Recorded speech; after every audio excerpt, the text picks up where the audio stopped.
Well, let's tell the story. We All woke right. up on a Wednesday morning. I was not on daily, thank God.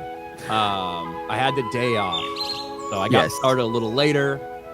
Around 10 a.m., I get a DM, a message request from somebody I didn't follow, didn't know, with a tweet, with a meme attached to it, a cancel culture meme. I already know the story, and I'm so interested just based on the way that you're presenting this. I'm teaching you how to stream, Jeremy. No, okay, real quick. So me and Jay were on a stream that morning, and Jay told me about the campaign before the stream started, and I told him I don't want to respond to it. I'm not going to give it any attention. It's not worth it. Let's just see how it plays out. Halfway through the stream, he sends me Molly Damon's tweet. And I was like, okay, then there's something more. Like, this is like, if you started looking at it. So that's when I decided to address it on daily. Now, I'd messaged Ryan. I believe, didn't I message you before daily too? And asked you, like, should I respond to this? You messaged me during it. Okay. And you said, should I respond to this? Yeah. And I was like, honestly, I don't know, but I think it's getting kind of big. Yeah. And then, so I responded to it and, talked about it on daily. And at that time, Ryan, you were getting DMs about it, correct? Yeah. So you were getting DMs about it. So we started to realize, like, okay, this thing is weird. And then you started looking into it more. And you said that around 10 a.m., you had the Rewriting Ripley video drop. But at the same time, all of these accounts simultaneously all started tweeting out similar stuff, tagging Team YouTube. And it was so obvious that this was coordinated. Was so obvious. It was not organic at all. Star Wars Explained at this point in time, their channel is essentially dead based on the amount of subscribers they have. Like they aren't that relevant anymore. And this is one of the reasons they're so angry, because they are not relevant anymore, mainly because they're talking about a show that nobody likes. When I start seeing how coordinated all of this is, I'm like, guys, your tweets, you look at their Twitter account isn't that active anymore either. They don't get, well, mainly because they've blocked every fucking body, and then they turn replies off of every tweet that they make. So it was obvious that this was some kind of Discord server or Discord group chat or whatever, where they coordinate and all of that. The thing they accuse us of all the time, which is we don't have that type of shit. So this thing really starts to get a lot of traction throughout the day, but it also gets a lot of resistance, and you started to see a lot of people speak up, and you worry at that point, like, how is this going to, what's going to happen here? Because we've done nothing wrong. We haven't broken any terms of service. We haven't violated any rules. I know that. Everybody in the chat knows that. All of this stuff is being manipulated and taken out of context. Okay, this is obviously like coordinated. A couple people, pretty much everyone that was tweeting it out initially were also people that had been trying to get the Acolyte renewed and shit like that. But the verbiage of the images that they were sharing around, the verbiage of the images, I knew like fucking immediately that this had to be involving the Rewriting Ripley people. The same people who back in March of 2021 organized a campaign in an attempt to get us deplatformed and demonetized from YouTube. Because this fucking first paragraph where it's all about Milo Yiannopoulos criticizing Ghostbusters. I said in my stream yesterday, very famously, Milo Yiannopoulos is the first person to ever criticize a movie. So the playbook for criticizing movies clearly came from Milo Yiannopoulos.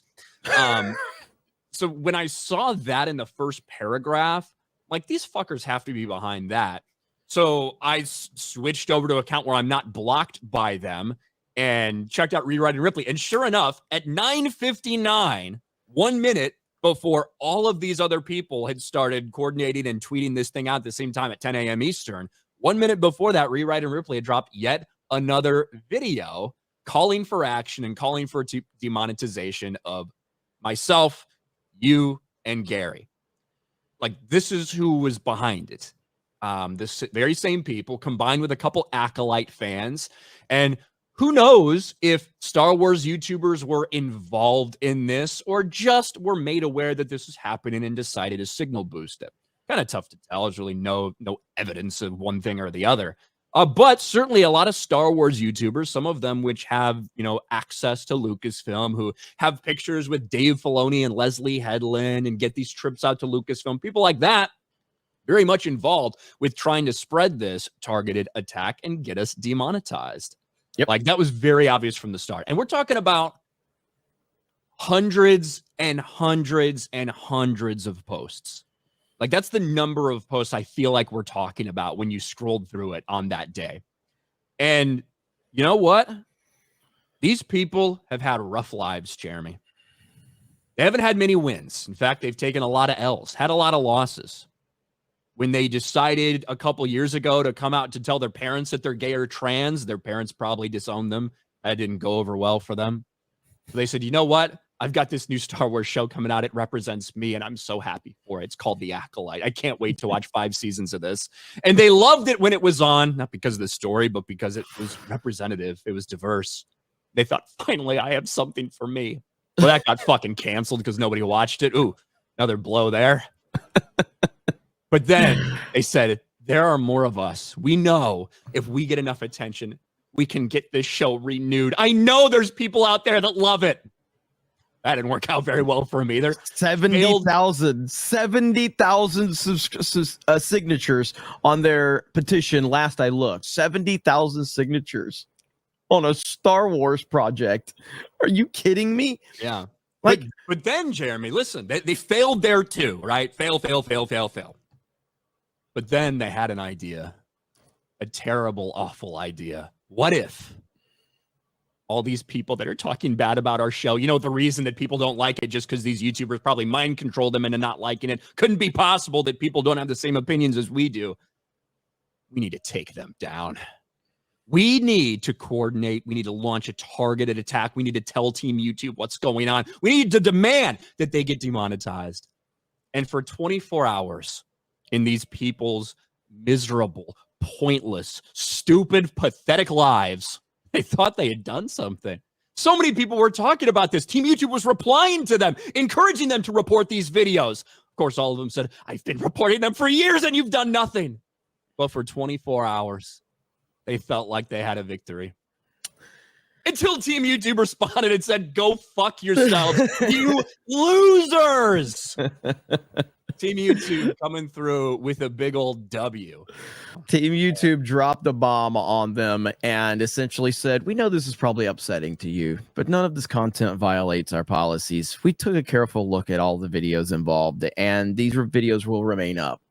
And after that response, the same crowd that preaches about love and tolerance and we need to stop the hate, you saw people sending death threats to the Team YouTube or to YouTube CEO. That's been documented. It's in my video. It's in Asmongold's video. You saw a meltdown of like insane proportions. Then you start seeing the same people that were co-signing this were then suddenly distancing themselves from it. Molly Damon, Star Wars Newsnet, and others are like, well, I didn't have anything to do with the creation of this. I was just sharing it for awareness. It's like, that is not what you said. You put your stamp of approval on this when you were sharing it out. Now, if you don't know, in the world of the YouTube game, the absolute worst thing you can do as a YouTuber is to false flag another YouTube channel. It is the worst thing you can do. You can recover from a lot of things. False flagging other YouTubers, this is the worst play possible right here for anybody. If you don't believe me, ask Mundane Matt, okay? You don't recover from these things. You just don't do it. It's the worst thing you can do. And that is exactly what a lot of these pro acolyte Star Wars YouTubers have done now. They have went on a false flagging campaign, a mass false flagging campaign against people that they disagree with. Worst thing you can do. I do not support it, and 99% of all normal people just will not support that action because it's truly next level. That's the path they've chose to go down. So yeah, so that's the path that the critics of ours have chosen to take, and ultimately, I don't endorse going after them. I don't endorse flagging their channels or anything like that, even though I do have every right to. I don't, because I know that there's been a lot of discussion about we should sue them and all of that. I mean, as I said in my video last night, there's no damages at this point in time. Now, if they do end up getting our channels false flagged, then that's a whole different discussion. But at the time of this, there's been no damages, and that's ultimately what that comes down to, is actual damages. They have been after us for 3 years now. 3 years now. There's a ton of receipts that have been collected. There's a ton of receipts. Every time you freaks start tweeting out about us and lying and slandering, it's all being screenshotted. It's all being filed away. It's all being there to build something in the event that we actually need it. So I would encourage people to continue. Don't go after these people, but screenshot and document and internet archive all of their stuff. That's what I would encourage people to do. And that's what people have been doing, because it is continuing to build a pattern of behavior over years to go after us and slander us and lie about us. In the event that something does happen, all the documentation is there, and we will continue to document it. Every tweet, it doesn't matter how many followers they have. It doesn't matter what type of, if they have YouTube channels or what. Any of this behavior that is pointing towards this coordinated effort towards us, documenting it is all a good thing. Yeah, and I've said repeatedly, time and time again, whether we're talking about an actress or a show or some YouTuber says something, we would never encourage anybody to go over to their Instagram and leave a comment or go fucking downvote their shit or say like nasty shit. We've never done that ever. We're simply putting out our opinions on things. For those of us that agree on what we think about the shows, that's great. There's going to be people that don't agree with us. That's just the way it is. Yeah, and like you said, Jeremy, there's not really any damages. I think there's actively a lot of people that also maybe don't like some of the people that are involved in the hate campaign against us, that desperately want us to sue them because they know it would be bad for them, even though that's a pretty big task to put on us to do. But like you said, at this point in time, all we've done is benefit from them coming after us, at least as of right now.